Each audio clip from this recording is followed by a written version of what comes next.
maka layak dia mendapat kemuliaan dari Allah karena begitu perjuangannya memuliakan Allah. Bismillahirrahmanirrahim. Melanjutkan kajian sirah Nabi Muhammad sallallahu alaihi wasallam. Pada pertemuan yang lalu kita berbicara tentang teror fisik terhadap pendukung Nabi Muhammad sallallahu alaihi wasallam. Lebih tepatnya lagi adalah sahabat-sahabat yang beriman kepada Rasulullah sallallahu alaihi wasallam, beriman kepada risalah Nabi Muhammad sallallahu alaihi wasallam. Banyak usaha untuk menghentikan dakwah Nabi Muhammad sallallahu alaihi wasallam, namun setiap usaha-usaha ini berhasil dijalani dan dilewati oleh Rasulullah dan para sahabat. Pada pertemuan yang lalu kita sampaikan bagaimana teror fisik terhadap sosok mulia sahabat Rasulullah yang bernama Abdullah bin Uthman bin Amir, atau yang kita kenal dengan Abu Bakar radhiyallahu anhu. Orang terkemuka, kabilahnya terkemuka terhormat, orangnya kaya, status sosialnya tinggi. Namun ketika mengucapkan asyhadu an la ilaha illallah, bahkan menyampaikan ceramah di hadapan orang-orang kafir Quraisy secara terang-terangan, Abu Bakar tidak terlepas dari siksaan orang-orang kafir. Dan itu adalah pengorbanan bagi seorang yang beriman. Kita mengetahui dari 10 yang diberitakan masuk surga, berita gembira masuk surga, ada 10 sahabat. Yang pertama Abu Bakar, yang kedua urutan khalifah, yang kedua Umar, yang ketiga Uthman, yang keempat Ali, yang kelima kita singkat dengan Tozassa, Talhah bin Ubaidillah, Z-nya Zubair bin Awam, A-nya Abdurrahman bin Auf, S yang pertama siapa Pak? Sa'ad bin Abi Waqqas, S yang kedua Sa'id bin Zaid, dan terakhir A adalah Abu Ubaidah ibnul Jarrah. Dari 10 sahabat yang diberitakan masuk surga, 6 diantaranya atas ajakan Abu Bakar radhiyallahu anhu,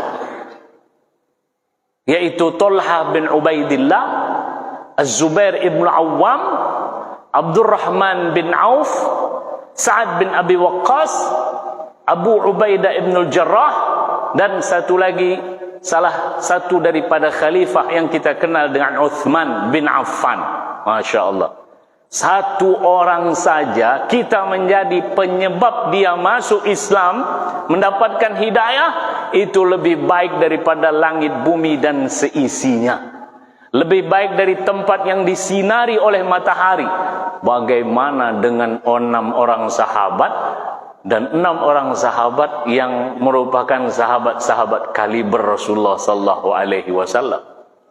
Namun Abu Bakar tidak terlepas dari siksaan orang-orang kafir Quraisy, dipukul tumbang sampai jatuh, yang sudah saya sampaikan pada pertemuan yang lalu.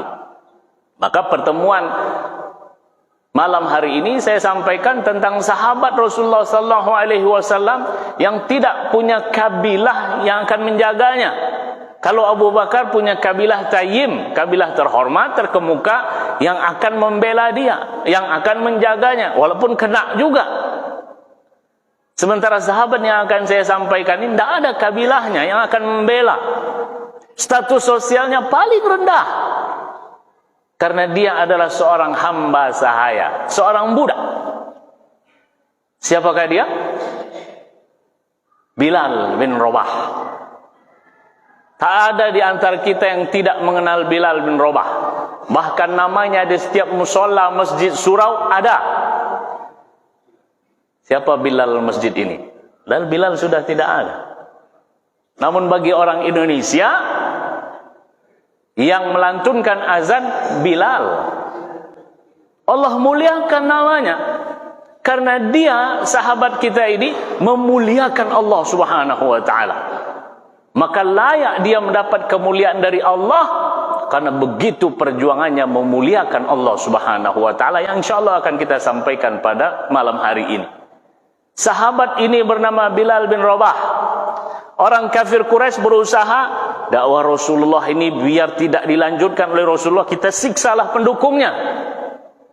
Abu Bakar sudah tidak juga berhasil, kita cari orang yang lemah, Bilal bin Rabah. Bapak Ibu, Bilal bin Rabah adalah seseorang dari Habasyah, berkulit hitam, berambut keriting, berbibir tebal, begitulah mungkin. Karena orang Habasyah itu adalah Ethiopia, Afrika. Berbadan tinggi, bahkan ketinggian tubuhnya ini nampak sekali. Ibarat kata itu raksasa lah, kalau dia dari kejauhan nampak. Punya fisik yang kuat, pintar dalam menggembala domba. Bapaknya Rabah, ibunya Hamamah. Bapak ibu juga budak, otomatis anaknya juga budak. Namun Bapak Ibu yang dimuliakan Allah Subhanahu wa taala, sahabat Rasulullah yang menyampaikan secara terang-terangan keislamannya, yang pertama Abu Bakar. Tentunya yang lebih pertama dan utama adalah Rasulullah, jelas. Namun sesudah Rasulullah SAW adalah Abu Bakar radhiyallahu anhu yang menyampaikan ceramah yang sudah saya sampaikan pada pertemuan yang lalu. Yang kedua, Bilal bin Rabah. Masya Allah, Bilal bin Rabah ini punya suara bagus.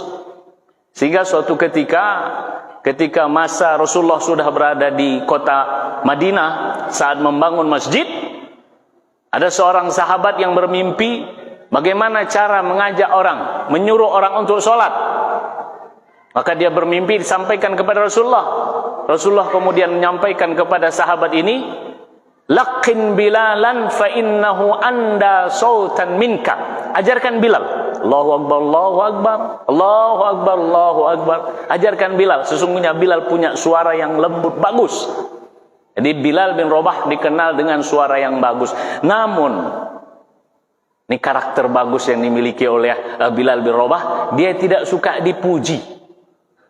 Suaranya bagus, namun tak suka dipuji.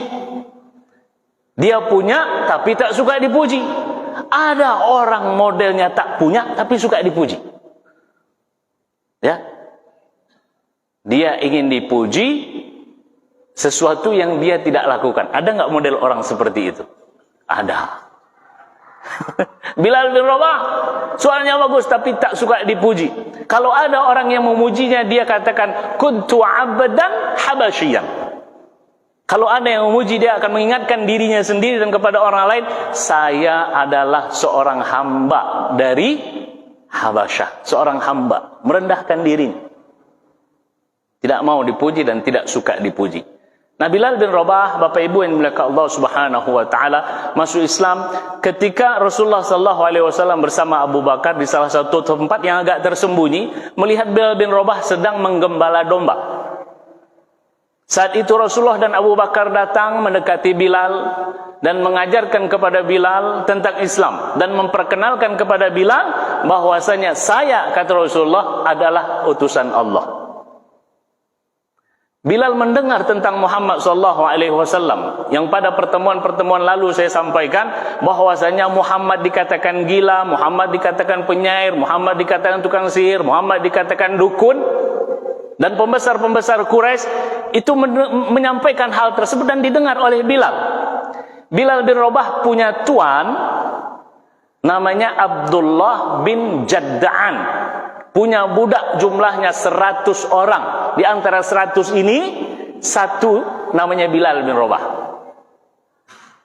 Abdullah bin Jadda'an ketika mendengar Muhammad SAW mengajak kepada Islam, mengenalkan tentang Allah Subhanahu wa taala, maka Abdullah bin Jadda'an khawatir. Kekhawatirannya ini membuat Abdullah bin Jadda'an mengeluarkan seluruh budaknya dari kota Mekah. Jadi khawatir budak-budak ini nanti masuk Islam, maka dikeluarkan dari kota Mekah. Namanya Abdullah bin Jadda'an. 100 budak diantaranya Bilal. Selain Bilal, semuanya dikeluarkan, kecuali Bilal saja. Kenapa Bilal dipertahankan? Karena Bilal pintar dalam menggembala domba. Jadi kalau semua yang lain itu sudah dikeluarkan, nggak apa-apa lah, ada Bilal nih, dia pintar, dia cerdas, dia pandai. Maka Bilal bin Rabah diajak oleh Rasulullah. Sebelum diajak oleh Rasulullah sallallahu alaihi wasallam, Rasulullah beserta Abu Bakar meminta air susu dari domba. Namun Bilal mengatakan, yang lain ini tak punya saya, yang punya saya ini saja. Maka Rasulullah sallallahu alaihi wasallam mengambil air susu dari domba tersebut, lalu minum, kasihkan kepada Abu Bakar, kemudian dikasihkan ke Bilal, lalu kemudian diajak. Karena Bilal bin Rabah sudah mendengar tentang Muhammad sallallahu alaihi wasallam, hatinya pun terbuka dan hidayah Allah Subhanahu wa taala masuk ke dalam dirinya, dan dia ucapkan asyhadu an la ilaha illallah wa asyhadu anna Muhammadar Rasulullah. Semudah itu hidayah Allah sampai kepada Bilal. Terkadang ada orang yang susah sekali hidayah masuk ke dalam dirinya. Bilal bin Rabah, hidayah Allah Subhanahu wa taala masuk dengan mudah, sebagaimana Abu Bakar radhiyallahu anhu. Karena Rasulullah pernah mengatakan, tak ada orang yang saya dakwahi kecuali ada bantahan, ada pertanyaan, menyampaikan pandangan. Hanya Abu Bakar, ketika saya ajak dia masuk Islam, fala akam, nggak ada pertanyaan, langsung terima. Bilal bin Rabah karena sudah mendengar berita-berita tentang Muhammad sallallahu alaihi wasallam, ia pun masuk Islam. Bapak Ibu yang dimuliakan Allah Subhanahu wa taala, Abu Bakar masuk Islam, konsekuensinya dia mengajak orang lain, konsekuensinya dia menyampaikan secara terang-terangan keislamannya. Bilal bin Rabah masuk Islam, maka konsekuensi dia sebagai orang yang sudah masuk Islam, yang sudah mengucapkan asyhadu an la ilaha illallah wa asyhadu anna Muhammadar Rasulullah, maka dia bertindak. Apa yang dilakukannya? Bapak Ibu yang dimuliakan Allah Subhanahu wa taala, saat Bilal bin Rabah ini selalu menggembala domba di tempat yang sama, 3 hari diperhatikan oleh Abu Jahal yang bernama Amr bin Hisham. Amr bin Hisham ini adalah seseorang Quraisy yang pernah didoakan oleh Rasulullah sallallahu alaihi wasallam bersama Umar bin Khattab. Rasulullah pernah berdoa, Allahumma ihdi ahada al-umarain. Ya Allah, berilah hidayah kepada salah satu daripada 2 Umar. Yang pertama Amr bin Hisham, Abu Jahal. Yang kedua Umar bin Khattab. Abu Jahal memperhatikan, ini domba-domba, kenapa domba-domba Bilal ini kok lain? Pertumbuhannya, tebal badannya, sehatnya. Maka mulai dia curiga dengan Bilal. Karena sesuatu itu tak terjadi, keberkahan itu kecuali yang mengikuti Nabi Muhammad. Saya heran, Abu Jahal ini tahu tentang itu, Bapak Ibu yang muliakan Allah Subhanahu wa taala. Maka dia datang kepada Abdullah bin Jad'an, ya. Ini ada sesuatu sepertinya Bilal ini. Sepertinya Bilal ini sudah jumpa dengan, dia menyebutnya dengan kata tak baik. Kata tak baik itu disebut telah bertemu dengan ya domba juga. Kalau Walid bin Mughirah pernah menyampaikan anak domba. Ya, Nabi Muhammad dibahasakan oleh Walid bin Mughirah itu anak domba. Ya, bahasa-bahasa kasar seperti itu sudah pernah disampaikan oleh orang-orang kafir Quraisy. Maka ada kecurigaan, sepertinya nih Bilal ini sudah berjumpa dengan Muhammad, makanya lihat domba-dombanya itu kok lain. Coba itu Pak lihat. Ya. Di domba-domba itu sehat, ya, gemuk, berbeda dengan domba-domba yang lain. Dia langsung berpikiran, ini karena dia kenal Muhammad ini. Masya Allah, berarti mengenal Muhammad mendatangkan keberkahan. Terus lu kok gak mau gitu wahai Abu Jahal? Kan logikanya seperti itu. Bilal bin Rabah dengan keislamannya ini dia ingin bertindak. Apa yang dilakukan? Dan ini diperhatikan oleh Abu Jahal terus, ini mata-mata ini. Bilal bin Rabah masuk ke Ka'bah, diperhatikan ini oleh Abu Jahal. Ada yang mata-mata di antara Abu Jahal. Maka Bilal bin Rabah melihat berhala yang ada di dalam Ka'bah tersebut. Dia katakan, khaba wa khasir. Merugi orang yang menyembah engkau. Merugi orang yang menyembah engkau. Tuh, diludahi sama Bilal bin Rabah. Abu Jahal melihat, kurang ngajar kau ini. Tuhan kita kok diludah. Dia tahu Tuhan kita tidak bisa membalas. Patung bagaimana bisa membalas, ya. Maka itu diperhatikan oleh Abu Jahal. Abu Jahal dia sampaikan kepada Umayyah bin Khalaf, dia sampaikan kepada pembesar-pembesar Quraisy. ini sepertinya Abdullah bin Jad'an. Abdullah bin Jad'an adalah tuan daripada Bilal. Ini sepertinya Abdullah bin Jad'an sudah masuk Islam ini, sudah keluar dari agama kita. Kita jumpai dia. Wahai Umayyah, wahai pembesar-pembesar Quraisy. Sudah mulai curiga nih Abu Jahal dengan Abdullah bin Jad'an. Budaknya masuk Islam, pasti dia masuk Islam juga ini. Ternyata Bapak Ibu, orang-orang yang berada dalam kejahatan itu saling tolong menolong dalam kejahatannya. Ya, padahal Allah perintahkan ta'awanu 'alal birri wat taqwa wa la ta'awanu 'alal itsmi wal 'udwan. Dan janganlah kamu saling tolong menolong dalam ism, dosa, udwan, permusuhan. Ternyata Abu Jahal ini banyak kawan-kawannya yang pelaku dosa dan orang-orang yang memusuhi. Ya, banyak. Ternyata justru yang seperti ini banyak. Justru yang mendukung kejahatan itu sepertinya banyak. Maka didatangilah Abdullah bin Jad'an sebagai tuan daripada Bilal. Secara bersama dia, Umayyah bin Khalaf dan pembesar Quraisy lainnya. Saya sebutkan ya Bapak Ibu ya, Abu Jahal dan yang kedua Umayyah bin Khalaf. Kenapa saya sebutkan Umayyah bin Khalaf? Nanti akan kita dengarkan. Datanglah ke rumah Abdullah bin Jad'an. Hei Abdullah bin Jad'an, sepertinya engkau telah keluar dari agama engkau dan engkau telah masuk agama Muhammad. Nggak ada. Saya tidak lakukan itu. Bilal bin Rabah ada di dalam. Dia dengar. Enggak. Saya tidak lakukan itu. Itu buktinya Bilal. Dia masuk Ka'bah, kemudian dia ludahi berhala yang ada dalam Ka'bah. Dipanggil sama Abdullah bin Jad'an. Namun sebelum dipanggil, Bilal keluar. Berhala khaba wa khasir. Nah, Pak, berani Pak, Bilal bin Rabah.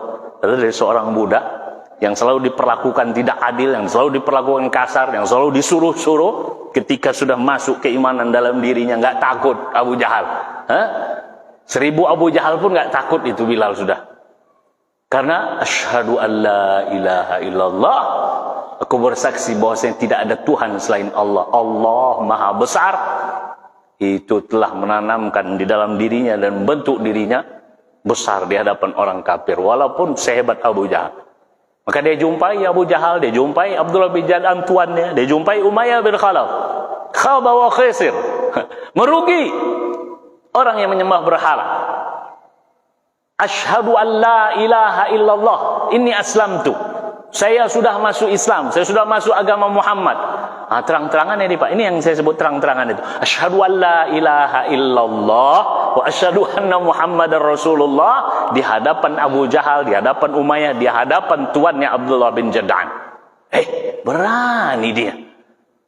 Maka Abdullah bin Jad'an disampaikan oleh Abu Jahal, sebagai konsekuensinya wahai Abdullah bin Jad'an, engkau harus tanggung jawab atas apa yang dia lakukan terhadap Tuhan kita.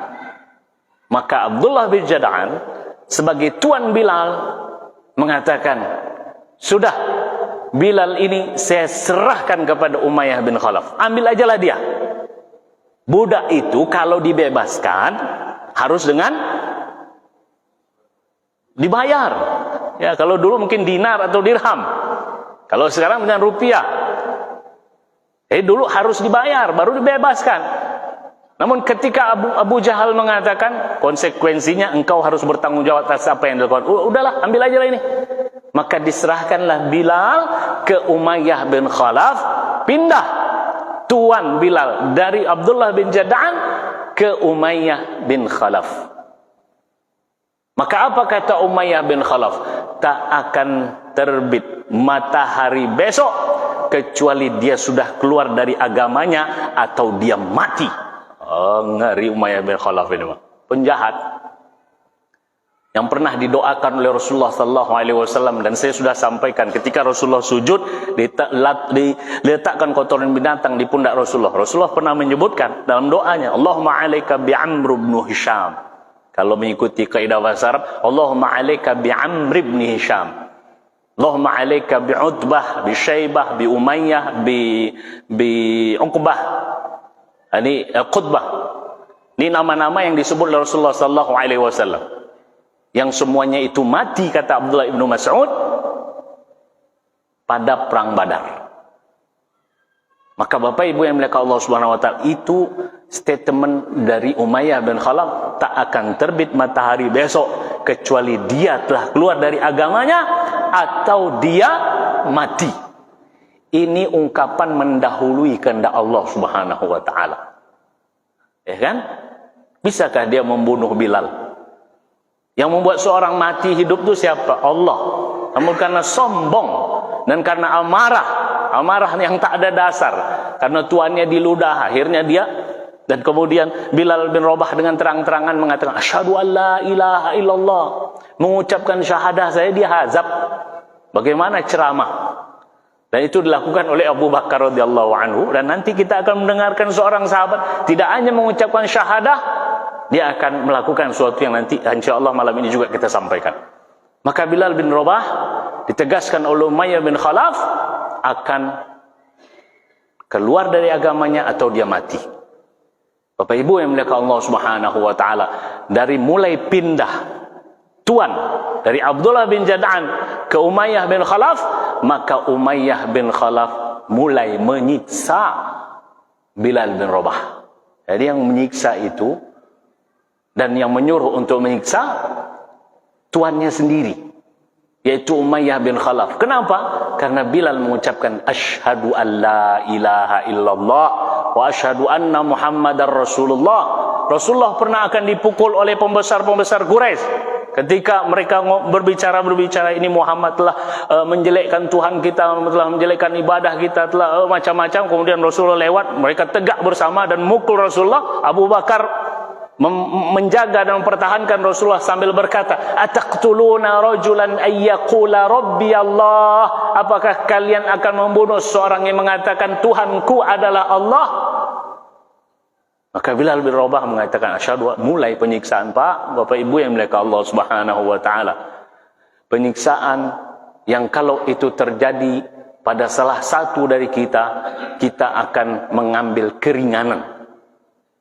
Karena di dalam Islam itu ada keringanan, sebagaimana nanti akan kita ceritakan tentang seorang bernama Ammar bin Yasir. Dia mendapatkan penyiksaan yang luar biasa sehingga terpaksa ia menjelekkan Nabi Muhammad dan membenarkan agama Quraisy. Namun Bilal bin Rabah tidak mau mengambil rukhsah ini, keringanan ini. Karena masa-masa masih sedikit umat Islam saat itu. 250.000 sampai 300.000 orang-orang kafir Quraisy. Umat Islam sekitar 200 lah. Ya, dakwah secara sembunyi-sembunyi 40 orang. Paling banyak 200. Perang Badar 313, itu tahun kedua Hijriah. Jadi belum banyak. Kalaupun Bilal mengatakan iyalah Tuhan kalian bagus, Tuhan kami tidak, udah nggak disiksa. Kan bisa kan, Pak? Namun Bilal tidak mengambil keringanan ini. Dan itulah kekuatan daripada Bilal bin Rabah. Maka dia disiksa, diikat badannya ini, disuruh anak-anak kecil menarik badannya keliling, ditarik masuk ke gang-gang, ke jalan-jalan di bawah-bawah bukit itu, ditarik badannya, tak menggunakan baju. Bayangkan itu terjadi pada kita. Nyerah kita, udah biarlah, ya lah, Tuhan kalian bagus, dah. Belum lagi dipakaikan baju besi, bukan hanya batu, tapi baju besi. Diletak di bawah terik matahari. Bapak Ibu pernah ke Mekah? Alhamdulillah, umrah haji. Kalau sudah musim panasnya, tahan nggak kita di luar? Bahkan sekarang kalau panas itu, ramainya kapan? Malam ramai. Tapi kalau waktu panas itu, sedikit orang.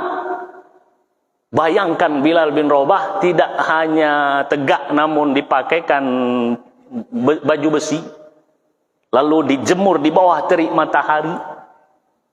Subhanallah. Sehingga bisa jadi kulitnya ini melepuh. Ya. Kulitnya ini melepuh karena panasnya besi, baju besi yang dipakai itu dengan terik matahari, bisa jadi kulitnya ini melepuh. Begitu perjuangan Bilal bin Rabah, lalu kemudian direbahkan dia dan diletakkan batu yang saya mendengar dari Badr al-Mishari, ulama sirah dari negara Hijaz ataupun Saudi, bahwasanya batu itu diangkat oleh 10 orang. Bukan 10 orang kecil-kecil, 10 orang Arab. 2 orang Arab aja sudah berat itu. 10 orang Arab, orang Quraisy saat itu mengangkat batu dan ditimpakan di dada Bilal bin Rabah. Umayyah bin Khalaf mengatakan, wahai Bilal, keluar dari agamamu, masuk ke agama kami. Bilal katakan, ahadun ahad. Suaranya bagus. Keluar dari agama Muhammad. Ahadun ahad. Berapa huruf itu Pak? Ahadun. 3 huruf. Namun membuat badannya ini kuat. Batu yang berat itu dirasakan nikmat. Penyiksaan dirasakan indah oleh Bilal bin Rabah. Karena asyhadu an la ilaha illallah wa asyhadu anna Muhammadar Rasulullah. Dipaksa, ahadun ahad. Tambah kesal Pak. Tambah kesal. Rasulullah SAW lalu kemudian melihat dan mengatakan, kalaulah ada orang yang bisa membebaskannya. Abu Bakar mendengar itu. Dan Abu Bakar paham bahwasanya siapa yang punya harta untuk membebaskan Bilal, maka bebaskan. Lalu Abu Bakar radhiyallahu anhu pergi menjumpai tuan daripada Bilal yang bernama Umayyah bin Khalaf. Dijumpainya Umayyah bin Khalaf dengan harta yang dia punya. Kita tahulah Abu Bakar orang kaya. Jadi kaya itu perlu. Namun kekayaan untuk apa? Betul Bapak Ibu? Kekayaan perlu. Perlu sekali kita punya harta. Ini mic ini bisa ada karena ada uang ini. Ya, pertemuan lalu belum ada. Ya. Handphone juga belum ada. Bisa ada kenapa? Karena ada uang. Jadi perlu. Maka Abu Bakar mendatangi Umayyah. Ittaqillah ya Umayyah. Takwalah engkau kepada Allah. Takutlah engkau kepada Allah. Kau telah menyiksa Bilal dengan penyiksaan yang sangat pedih. Disampaikan oleh Umayyah dengan ringan kata. Antas sabab. Kamu penyebabnya Abu Bakar. Kamu yang mengajak dia masuk Islam. Maka aku siksa dia. Kalau kamu ingin dia terbebas dari siksa, ya bebaskanlah. Maka Abu Bakar radhiyallahu anhu bertanya, berapa akan saya bayar untuk bisa saya bebaskan? Maka disebutkan, engkau bebaskan dia, harga pasaran biasanya Pak, kata ulama ini ya, ulama sirah, harga pasaran Bilal itu satu dinar, 1 uqiyah maksud saya, 1 uqiyah saja. Namun Umayyah bin Khalaf ini melihat Abu Bakar ini serius ini ingin membebaskan Bilal. Nah, sama dengan orang punya barang ya, minyak goreng. Minyak goreng mahal sekarang. Kenapa cerita minyak goreng? Ya, maksudnya barang itu dilihat orang sangat perlu sekali. Lihat Abu Bakar sangat menginginkan sekali Bilal dibebaskan, maka diangkat harganya. Ada yang mengatakan 4 uqiyah, ada yang mengatakan 7 uqiyah. Nanti kalau dirupiahkan itu bisa sampai 300 juta. Bisa sampai 600 juta. Banyak Pak, 600 juta. Masjid ini habis berapa Pak? 1 M. Nah, Masya Allah, 600 juta untuk membebaskan Bilal. Kata Abu Bakar, saya bayar. Engkau merasa itu mahal, dalam hati Abu Bakar mungkin bayar. Saya bayar. Akhirnya dibayarlah. Diterima oleh Umayyah bin Khalaf, Bilal bin Rabah bebas. Namun sebelum bebas, Umayyah bin Khalaf mengatakan, wahai Abu Bakar, kalaulah engkau tawar dia 1 uqiyah, udah saya bebaskan juga dia. Dan saya terima 1 uqiyah itu. Wahai Abu Bakar, kalau engkau tawar 1 uqiyah, udah saya bebaskan dia. Dijawab oleh Abu Bakar, wahai Umayyah, jika engkau menyampaikan 10 uqiyah akan saya bayar. Siapa yang nyesal sekarang Pak? Yang nyesal siapa sekarang Pak? Umayyah atau Abu Bakar? Iya, kenapa enggak saya bilang 10 tadi? Subhanallah, nilai daripada orang yang beriman itu besar. Maka Abu Quhafah atau Uthman, ini nama bapak Abu Bakar radhiyallahu anhu, ketika melihat Abu Bakar membebaskan Bilal bin Rabah, maka bapaknya menyampaikan, wahai Abu Bakar, kalaulah engkau ingin orang yang menjaga engkau, lebih baik engkau beli itu ada orang yang lebih kuat daripada Bilal. Dijawab oleh Abu Bakar, bapak, 1 Bilal ini dia telah beriman, dia telah mengucapkan syahadah, lebih mahal nilainya, bahkan tak bisa dibandingkan nilainya dengan orang-orang kafir. Dia sudah beriman, dia adalah saudara saya. ketika dia adalah saudara saya, maka apapun yang saya keluarkan itu tidak ada artinya, ringan bagi saya. Masya Allah. Itu dia Pak. Maka innamal mu'minuna ikhwatun. Sesungguhnya orang-orang yang beriman itu adalah bersaudara. Senang Abu Bakar bisa membebaskan, dan itu yang diinginkan oleh Rasulullah SAW. Dan Bilal pun karena memuliakan Allah, dipaksa dia untuk keluar dari agamanya, dia tidak mau dan tetap dia katakan ahadun ahad. Sampai pun kalau saya baca riwayat itu, dia bahkan tidak menyebutkan, enggak, saya tidak akan pindah ke agama kalian. Enggak, dia hanya mengatakan ahadun ahad, ahadun ahad. Dimuliakan Allah Subhanahu wa taala di saat dia mampu untuk mengatakan iyalah. Tapi dalam hatinya dia tenang iman kepada Allah, kan bisa saja. Namun dia hadapi itu dengan kuat, dengan kekuatan iman, maka wajar suatu saat nanti dia dimuliakan. Bahkan sampai sekarang namanya pun kita kenal dan mudah menyebutnya. Ketika Fathu Makkah, ya, ini saya lompat langsung ketika Fathu Makkah. Orang yang diperintahkan Rasulullah untuk azan siapa? Muadzin Rasulullah lebih dari satu. Ada Bilal, ada Ummi Maktum, Abdullah bin Ummi Maktum.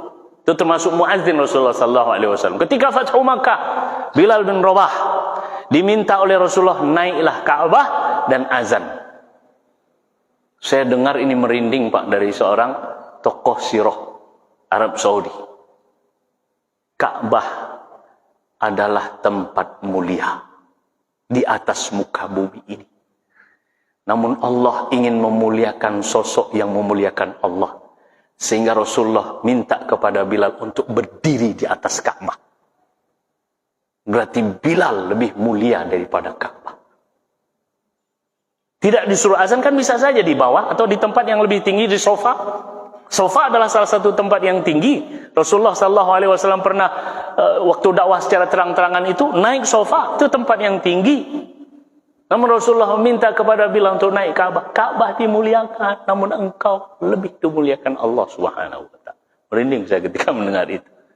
Dan itu memang nyata. Bagaimana Bilal mudah kita sebut, bagaimana Bilal namanya disebut bukan di mana-mana, di masjid. Di rumah Allah namanya disebut Bilal itu. Betul enggak?